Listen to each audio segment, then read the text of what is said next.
Y nunca diga que la oración es una pérdida de tiempo. Usted puede decir, algo no está bien. ¿Por qué Dios no ha contestado mi oración? Bien, quiero compartir con usted 6 claves para la oración contestada. Y espero que las grabe en su corazón. Son sencillas, nada realmente nuevo, pero algo que necesitamos recordar en una forma más continua y metódica. Para que sus oraciones sean contestadas, primero, debe orar en el nombre de Jesús. Veamos Juan 14, los versos 13 y 14. Jesús dijo, y todo lo que pidiereis al Padre en mi nombre lo haré, para que el Padre sea glorificado en el Hijo. Dios quiere glorificar a su Hijo, el Señor Jesucristo, y esa es la razón por la que debemos orar en su nombre. Y Jesús ratifica esa realidad al decir, si algo pidiereis en mi nombre, yo lo haré. Ahora vayamos al capítulo 16, versos 23 y 24, en donde Jesús hace énfasis en el mismo asunto. En aquel día no me preguntaréis nada. De cierto os digo, que todo cuanto pidiereis al Padre en mi nombre, os lo dará. Hasta ahora nada habéis pedido en mi nombre. Pedid y recibiréis, para que vuestro gozo sea cumplido. Muéstreme una persona cuyas oraciones le son contestadas, y de seguro que esa persona está llena de gozo. Jesús también dijo en Juan 14:6, yo soy el camino y la verdad y la vida. Nadie viene al Padre sino por mí. Y esa es la verdad en cuanto a la oración. No hay forma de llegar a Dios el Padre sino únicamente por medio de su Hijo Jesucristo. Supongamos que usted se pierde buscando una dirección en un lugar que no conoce.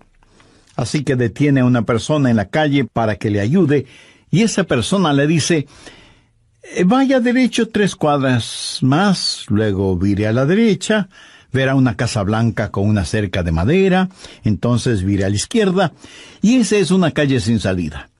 Recorra 3 cuadras más, vire a la derecha, y usted le interrumpe y le dice, un momentito, por favor, no puedo recordar todo eso, déjeme anotarlo. Y la persona que le está dando las direcciones le dice, ¿sabe qué?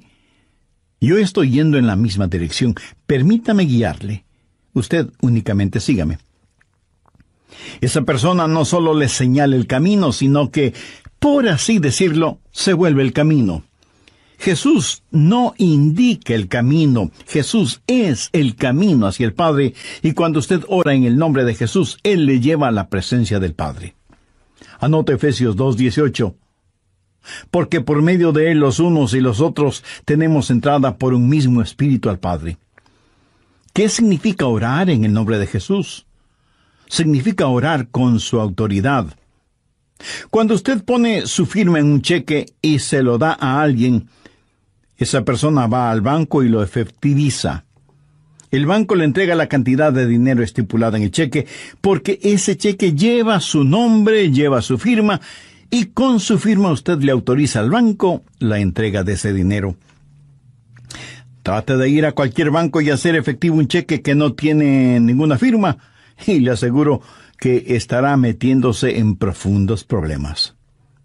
Cuando pedimos en el nombre de Jesús, no estamos simplemente rociando con algún polvito mágico oraciones al decir en el nombre de Jesús, abracadabra, que lo que he pedido se haga.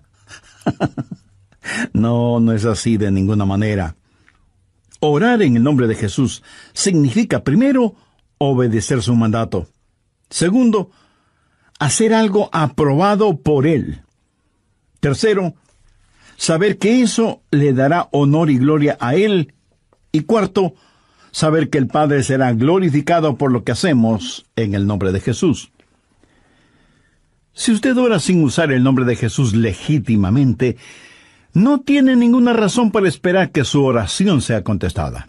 Ahora, obviamente, el orar en el nombre de Jesús significa que usted debe ser salvo, que debe ser su discípulo y que debe estar en comunión con Él para conocer su voluntad.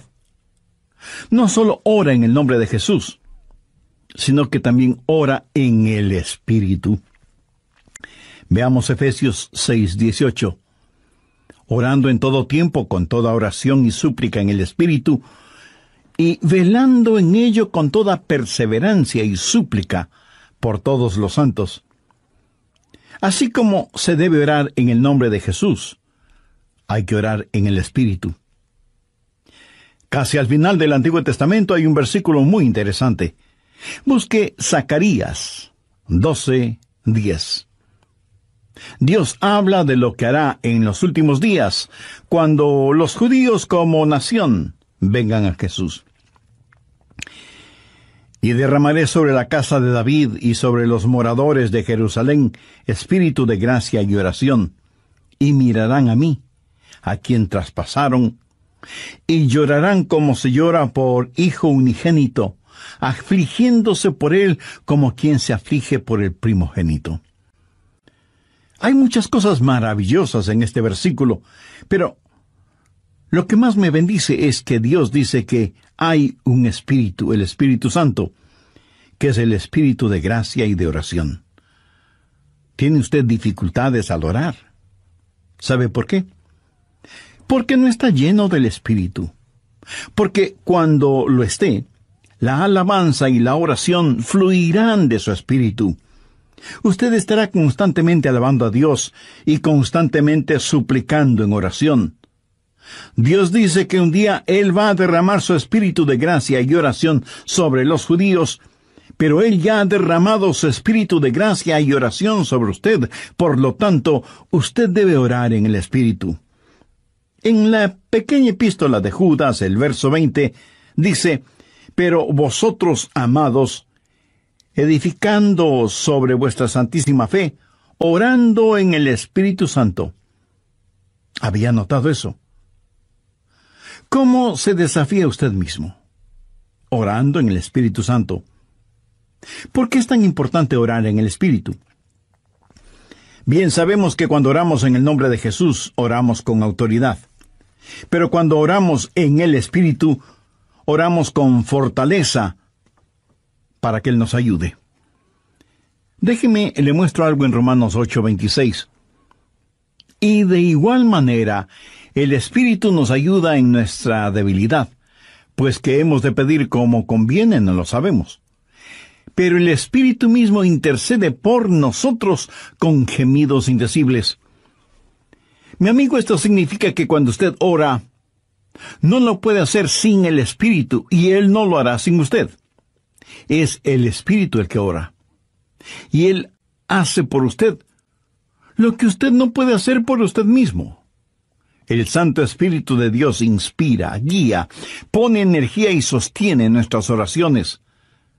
Nuestro espíritu humano es débil, y aunque el espíritu esté dispuesto, nuestra carne es débil. Por lo tanto, el Espíritu Santo nos ayuda en nuestra debilidad. No hay ninguno de nosotros que alguna vez no haya dicho: «Fallé en mi vida de oración. Ojalá pudiera orar más. ¿Por qué no puedo hacerlo?». Le diré por qué no oramos más. Francamente, porque somos débiles. Pero nuestra debilidad no debe convertirse en incapacidad, sino más bien en fortaleza, porque la Biblia dice que cuando somos débiles, somos fuertes. Si aprendemos a depender en el Espíritu Santo, quien nos ayuda en nuestras debilidades, inspirándonos, guiándonos y capacitándonos. Más aún, Él nos ayuda en nuestra ignorancia. Pues ¿qué hemos de pedir como conviene? No lo sabemos. ¿Alguna vez ha pensado en eso? Estuve una vez en una conferencia bíblica en Dallas. Al finalizar la conferencia, 2 jóvenes estudiantes se me acercaron y uno de ellos me preguntó: «Pastor, ¿usted ora?». Le respondí que sí. Entonces me dio una pequeña tarjeta diciéndome: «Aquí están nuestros nombres. Somos estudiantes en el seminario. Por favor, ore por nosotros». Yo les agradecí y puse esa tarjetita en mi Biblia. He orado por esos estudiantes, pero no creo que lo haya hecho en forma regular. No porque ellos no me importen, pero una asignación de oración es más que 2 nombres en una tarjeta. Si tuviera que orar por todos quienes me piden que ore por ellos, ni las 24 horas del día serían suficientes, se lo aseguro. Esa es la verdad. Si usted trata de orar por todos y por todo, su oración, en vez de ser un caudaloso río, se convertirá en un estancado pantano. La oración, para que sea poderosa, tiene que ser canalizada. Cuando alguien me dice que está orando por mí, me siento increíblemente bendecido. Y hay hermanos que me dicen que oran por mí diariamente, y doy gracias a Dios que muchos oran por mí. Pero me entristece la realidad de que hay millones de seres humanos por los cuales nadie ora. Ahora escúcheme. Yo no deseo estar en la lista de oración de alguien, a menos que el Espíritu Santo haya puesto primero mi nombre en el corazón de la persona que dice que ora por mí. Y cuando usted está orando por otras personas en forma individual, muchas veces no sabrá cómo orar por ellos. Por ejemplo, su tía Rosita está enferma, y usted ora: Señor, restaura la salud de tía Rosita. ¿Cómo sabe que Dios no está preparando a tía Rosita para llevársela al cielo? Y usted ora para que tía Rosita todavía se quede en la tierra, mientras que, de acuerdo a Juan 17:24, Jesús ora y dice: Padre, aquellos que me has dado, quiero que estén donde yo estoy. ¿Dónde está Jesús? En el cielo. ¿Dónde está la tía Rosita? Todavía en la tierra. En las reuniones de oración, más se ora para que la gente sea sanada que lo que se ora para que la gente sea salvada. Parece que estamos más interesados en mantener a los salvos fuera del cielo que a los perdidos fuera del infierno. No sabemos orar como debemos orar. Cuando Saulo perseguía a los seguidores de Cristo, antes de que fuera el apóstol Pablo, me pregunto qué oraba la iglesia en relación con Saulo. Si yo hubiera vivido en esa época, seguro que hubiera orado: Señor, mira cómo este Saulo nos persigue. Elimínalo, evapóralo, Señor, haz algo con él. Y ciertamente, Dios hizo algo con él, pero no precisamente como se lo pedimos. Dios lo transformó en el poderoso apóstol Pablo. A veces no sabemos ni lo que pedimos. Por eso el Espíritu Santo, que intercede por nosotros, dice: Señor, esto es lo que Adrián está pidiendo, pero esto es lo que en realidad necesita.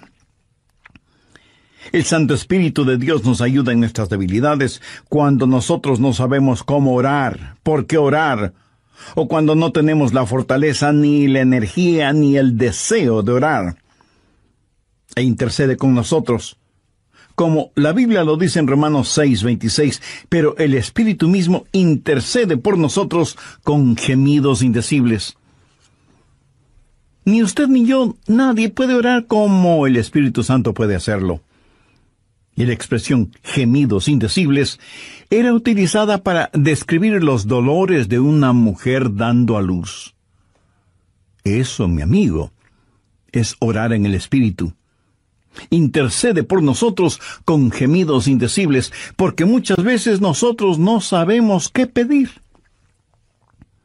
Algunos años atrás, yo viví la experiencia de un profundo dolor emocional y espiritual a tal grado que no podía ni siquiera articular una sencilla oración. Lo único que podía hacer era quejarme. Pero el Santo Espíritu de Dios escuchó mi oración, y Él llevó mi dolor, mi súplica, hasta el trono de la gracia y la misericordia de Dios. Entonces usted ora primero en el nombre de Jesús, segundo en el Espíritu Santo. Para orar en el nombre de Jesús, usted tiene que ser salvo, y para orar en el Espíritu, usted tiene que ser lleno del Espíritu Santo de Dios. Tercero, usted debe orar en obediencia a Dios. Es una malvada necedad el esperar que Dios escuche sus oraciones cuando usted no está viviendo en obediencia a Él. Lo triste es que hay personas que tienen la idea de que Dios les bendecirá, aún en su desobediencia. Razone esto un instante. Si usted está viviendo una vida de desobediencia, y aún así Dios contesta sus oraciones, ¿qué es lo que Dios está haciendo? Está animando y recompensando su pecado. Pero escúcheme, Dios le ama demasiado como para hacer eso. Veamos el Salmo 66. Quiero mostrarle algo. Salmo 66, verso 18. Este es un versículo que debería estar subrayado en su Biblia. Si en mi corazón hubiese yo mirado la iniquidad, el Señor no me habría escuchado. Ahí lo tiene, en blanco y negro y bien impreso. Y usted no tiene que ser un científico aeroespacial para entender eso, ¿verdad? Muchos hablan de las grandes promesas en la oración. Bien, esta es una promesa. Si en mi corazón hubiese yo mirado la iniquidad, el Señor no me habría escuchado. Ahora, note que no dice, si hubiera pecado, Dios no me escucharía. Dios no le escuchará a usted. Dios no me escuchará a mí. Dios no escuchará a nadie que tenga iniquidad en su corazón. Iniquidad significa el hacer trato con el pecado, sentirse en paz haciendo el pecado. Y si yo tengo cualquier iniquidad en mi corazón, ¿Dios no me escuchará? Ora usted a Dios. Si tiene algún pecado en su corazón, ¿cómo puede esperar que Dios le escuche? Para que Dios le escuche, usted tiene que arrepentirse de sus pecados y tener a Jesús como su Salvador y Señor. De vez en cuando alguien me dice, pastor, Dios me ha dado la habilidad de decir hermosas oraciones. Y si Dios mismo me ha dado esa habilidad, quiero decir que Él está impresionado con mis oraciones. Mi amigo, hay una buena palabra griega para describir lo que usted está diciendo. Tontería. Escúcheme, Dios no se impresiona con sus oraciones, pero sí se impresiona con su necedad. Veamos lo que dice Isaías 1:13. No me traigáis más vana ofrenda. ¿Sabe usted lo que es una vana ofrenda? Es solo una oración vacía. No me traigáis más vana ofrenda. El incienso me es abominación. Aquí ellos estaban en el templo quemando incienso, ofreciendo incienso en el altar. No me traigáis más vana ofrenda, el incienso me es abominación, luna nueva y día de reposo, el convocar asambleas, no lo puedo sufrir, son iniquidades vuestras fiestas solemnes. ¿Qué es lo que Dios está diciendo aquí?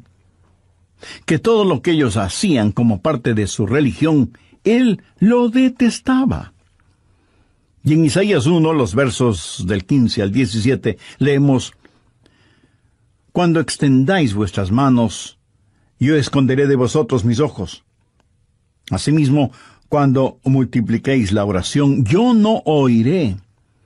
Llenan están de sangre vuestras manos, lavaos y limpiaos, quitad la iniquidad de vuestras obras de delante de mis ojos, dejad de hacer lo malo, aprended a hacer el bien, buscad el juicio, restituid al agraviado, haced justicia al huérfano, amparad a la viuda.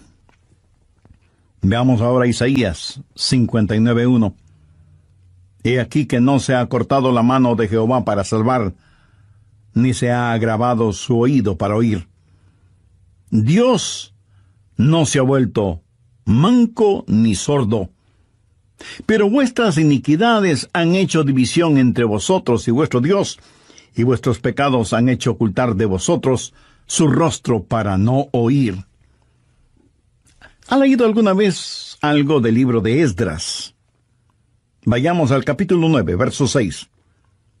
Esdras está orando y dice, Dios mío, confuso y avergonzado estoy para levantar, oh Dios mío, mi rostro a ti, porque nuestras iniquidades se han multiplicado sobre nuestra cabeza, y nuestros delitos han crecido hasta el cielo.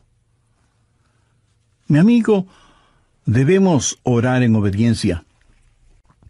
Para resumir un poco todo esto, vamos a la primera epístola de Juan. No el Evangelio de Juan, sino la primera epístola de Juan, capítulo 3, verso 22. Y cualquier cosa que pidiéramos, la recibiremos de Él, porque guardamos sus mandamientos y hacemos las cosas que son agradables delante de Él. Los rebeldes jamás verán sus oraciones contestadas. Déjeme retroceder un poco las páginas de la historia. Recuerda cuando Israel había conquistado Jericó y tuvieron que pelear contra un pequeño pueblito. No era ninguna gran ciudad. Un pueblito llamado Ai. Apenas 3 letras, H-A-I, Ai. Y sin embargo, los israelitas tuvieron que huir, como se dice vulgarmente, con el rabo entre las piernas, ignominiosamente derrotados.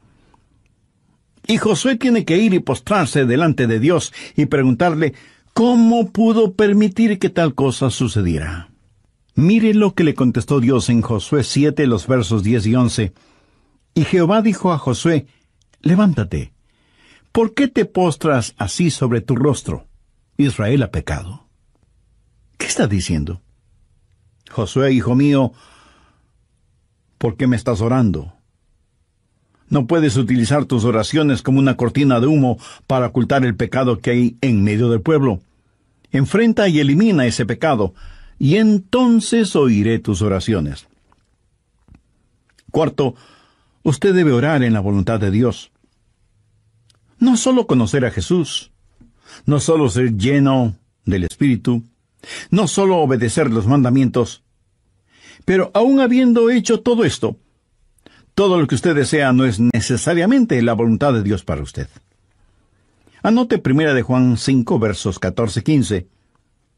Y esta es la confianza que tenemos en Él, que si pedimos alguna cosa conforme a su voluntad, Él nos oye. Y si sabemos que Él nos oye en cualquier cosa que pidamos, sabemos que tenemos las peticiones que le hayamos hecho. Orar en la voluntad de Dios. Y usted no encuentra la voluntad de Dios simplemente por adivinación. Pastor, ¿cómo voy a conocer la voluntad de Dios? Bien, permítame hacerle una pregunta. ¿Quiere en realidad saberlo? Y usted me responde, bueno, no sé si quiera saberlo o no. Entonces le haré otra pregunta. ¿Quiere hacer la voluntad de Dios? Y usted me responde, sí, claro que sí. ¿La quiere hacer realmente? Quiero decir, si Dios le dijera este mismo momento, hay algo que deseo que hagas, ¿lo haría? ¿Sabe usted cuál sería la primera pregunta debido a nuestra naturaleza humana? ¿Qué es, Señor? Esa no debería ser la primera pregunta o la primera respuesta. Usted no puede contestar una pregunta con otra pregunta. Usted debe contestar esa pregunta con una afirmación. Adrián, hay algo que quiero que hagas. ¿Lo harás? Yo debo contestar, sí, Señor, lo haré. ¿Qué es lo que quieres que haga? Verá, la manera de conocer la voluntad de Dios no es sabiendo lo que es, sino comprometiéndose a hacerla aún antes de saber lo que es. Eso es confianza. Sencillamente diga, Señor, estoy listo, y haré lo que quiera que tú quieras que haga. Y aunque esa frase pueda trabar nuestra lengua, destraba nuestra capacidad de obediencia.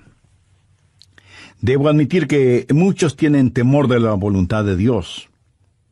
De alguna manera se les ha metido la idea en la cabeza de que si se prestan para servicio bajo la voluntad de Dios, van a terminar como misioneros en el país de Sal si puedes, viviendo en una choza con piso de tierra y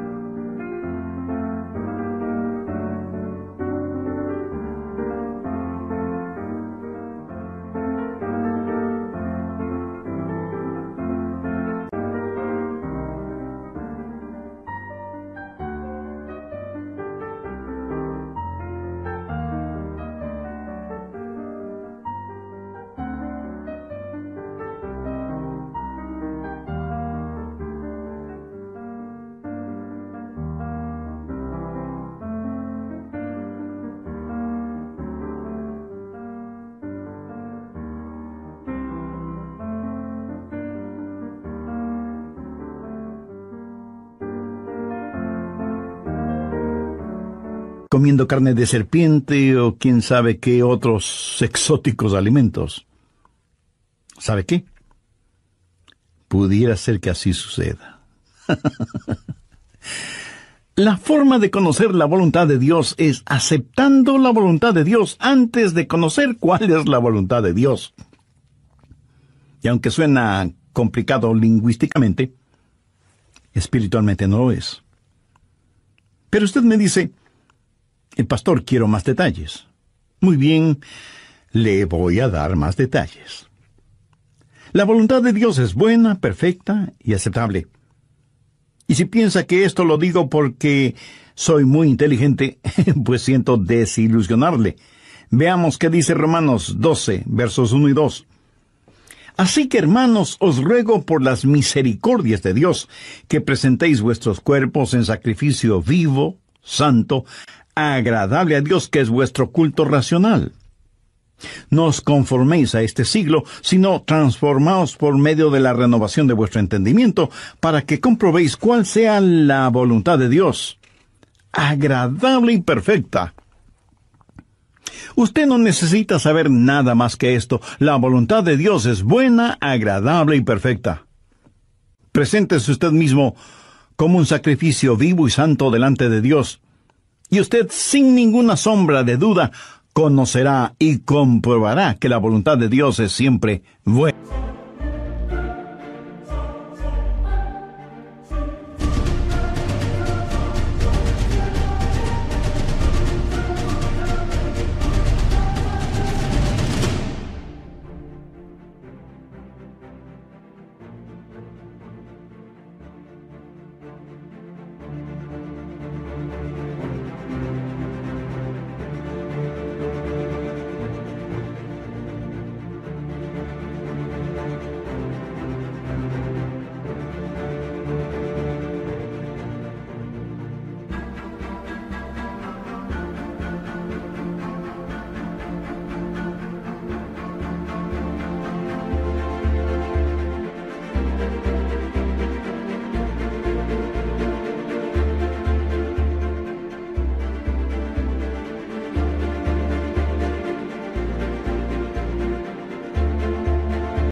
Agradable y perfecta. La oración no es para manipular la voluntad de Dios, para que se amolde a la suya. Es descubrir la voluntad de Dios y meterse de cabeza en ella. Pero escúcheme con atención.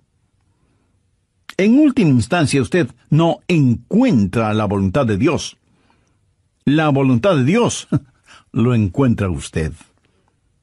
Cuando su corazón está bien con Dios, usted presenta su cuerpo como un sacrificio vivo y rehúsa el ser amoldado por el sistema y los valores del mundo, para más bien ser transformado, renovado en su mente y empezar a pensar los pensamientos de Cristo y, por lo tanto, tener la capacidad de orar en la voluntad de Dios.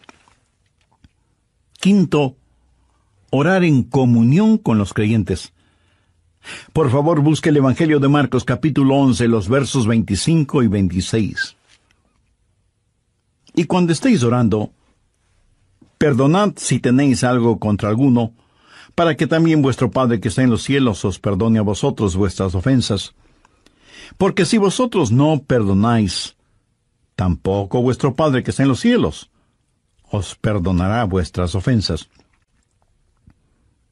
Mi amigo, no se olvide que un pecado no perdonado es la más formidable barrera contra la oración. Tantas personas se preguntan por qué sus oraciones no son contestadas cuando están guardando tremendos resentimientos en su corazón. Le pregunto, ¿ese resentimiento, ese enojo, vale la pena tenerlo? Lo que es peor, ¿vale la pena ir acumulándolo, guardándolo, hasta que por fin estalla, hiriendo no solo a quienes motivaron ese enojo, sino a usted mismo? La satisfacción carnal de guardar un resentimiento contra alguien no vale de ninguna manera la pena porque impide que nuestras oraciones sean contestadas. Escuché de una pequeña niña que una noche Por haberse portado mal, su mamá le mandó temprano a la cama. Pero antes de acostarse, la niña debía orar. Ella así lo hizo. Oró por su hermana y su hermano, oró por su papá y su abuelita, oró por sus amigas en la escuela, oró por su profesora, oró por su perro y por su gato, y finalizó con un alegre amén.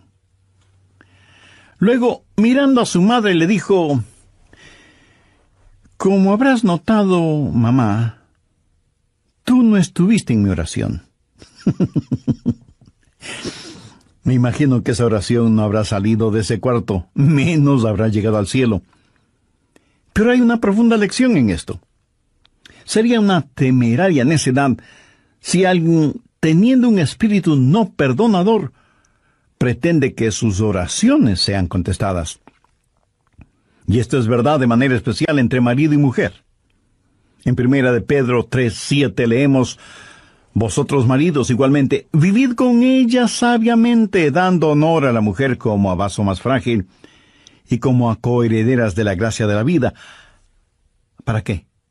Para que vuestras oraciones no tengan estorbo. Muchos esposos y esposas, aun siendo creyentes, viven como perros y gatos, son como palo y piedra, y aun así se preguntan por qué sus oraciones no son contestadas. Sexto, usted debe orar en fe. En Mateo 21:22 leemos: «Y todo lo que pidiereis en oración, creyendo, lo recibiréis». Por favor, subraye en su Biblia la palabra creyendo. Ore creyendo, y todo vendrá. Ore dudando, y nada tendrá. ¿Alguna vez has dicho: «Dios, yo creo», cuando en realidad no creía? Muchos piensan que el decir que creen les será contado como si en verdad creyeran. Estaban mintiendo, ellos lo sabían, y Dios también lo sabía. ¿Alguna vez ha orado sabiendo que Dios escuchaba sus oraciones y recibió una respuesta de Dios?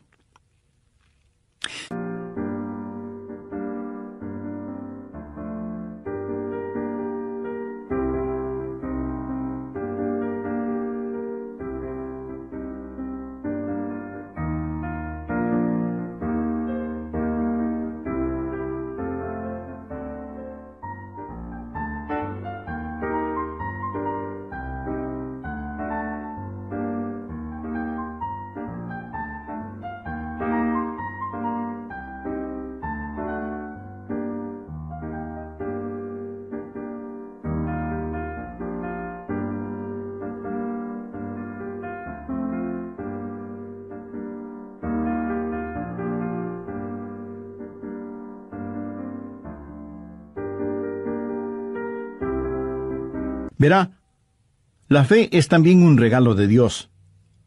La fe no es algo que usted guarde en su bolsillo o en su cartera para gastarla en cualquier cosa que se le antoje. Usted no puede tener fe para nada fuera de la voluntad de Dios, porque Dios no da fe para nada que esté fuera de su voluntad. Y usted no puede tener ninguna fe a menos que Dios se la dé. Y no faltará quien pregunte: ¿por qué no tengo más fe? Si usted pone en práctica lo que he compartido en este estudio bíblico, le puedo asegurar que descubrirá que la fe está ahí. Cuando usted ora en el nombre de Jesús, cuando usted ora en el Espíritu Santo, cuando usted ora en obediencia y en comunión, cuando ora en la voluntad de Dios, la fe está ahí. Pero si estos elementos espirituales no están ahí, tampoco estará la fe. Ustedes, esposos, ¿han tenido alguna vez un argumento? Y si me dice que no, con toda mi cariñosa cortesía le diré que son mentirosos. Cuando marido y mujer tienen un argumento y no lo solucionan, y luego se arrodillan para orar por su hijito enfermo, ¿no se sienten espiritualmente enfermos? ¿No sienten que están actuando hipócritamente? Saben que sus oraciones no se elevarán ni un centímetro del piso y por lo tanto jamás llegarán al cielo. No tienen ninguna fe como para que sus oraciones sean contestadas. Cuando sus corazones sean justos, puros y limpios, y palpiten al mismo compás espiritual, entonces tendrán fe. Y al tener fe, esa fe será el combustible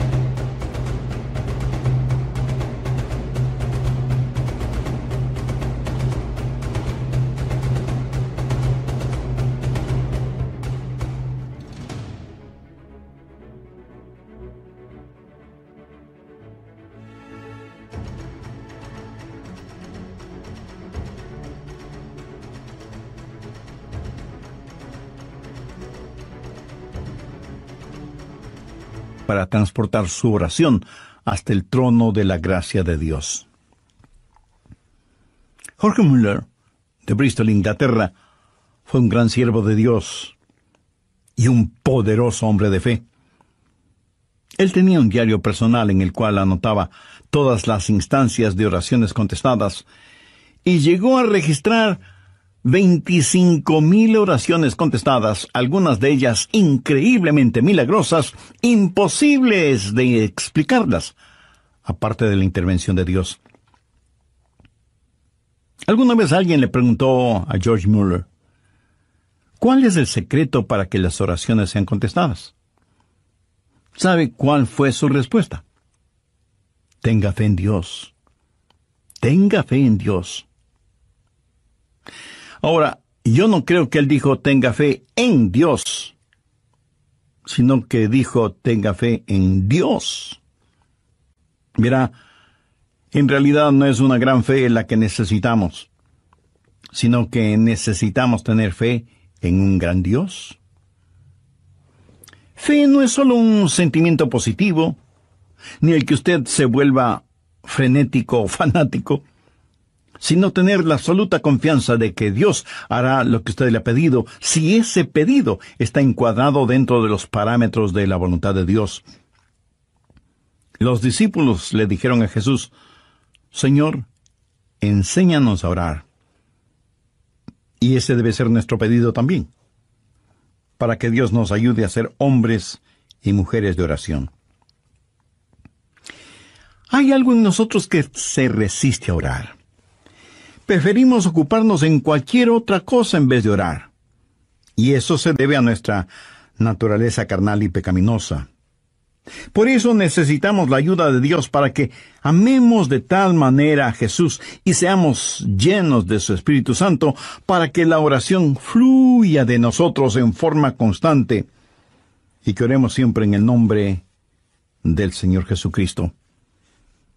¿Ha notado con qué facilidad podemos pasar horas haciendo deportes o realizando nuestros pasatiempos favoritos o simplemente mirando programas en la televisión? Pero ¿qué trabajo nos cuesta invertir unos minutos en la oración? La oración eficaz, mi estimado amigo, debe ser un acto intencional de nuestra voluntad. No debemos acercarnos al trono de la gracia en forma casual, sino en forma totalmente intencional. Seguramente entre quienes me escuchan habrá quienes, a pesar de ser religiosos, este asunto de la oración es muy secundario en sus vidas. Ahora, si usted aún no es salvo, mayor razón para que ore a Dios. Lo puede hacer este mismo momento diciendo con sus propias palabras algo como la siguiente oración. Dios eterno, reconozco que soy una persona que no me he acercado a ti en oración, sino en raras ocasiones.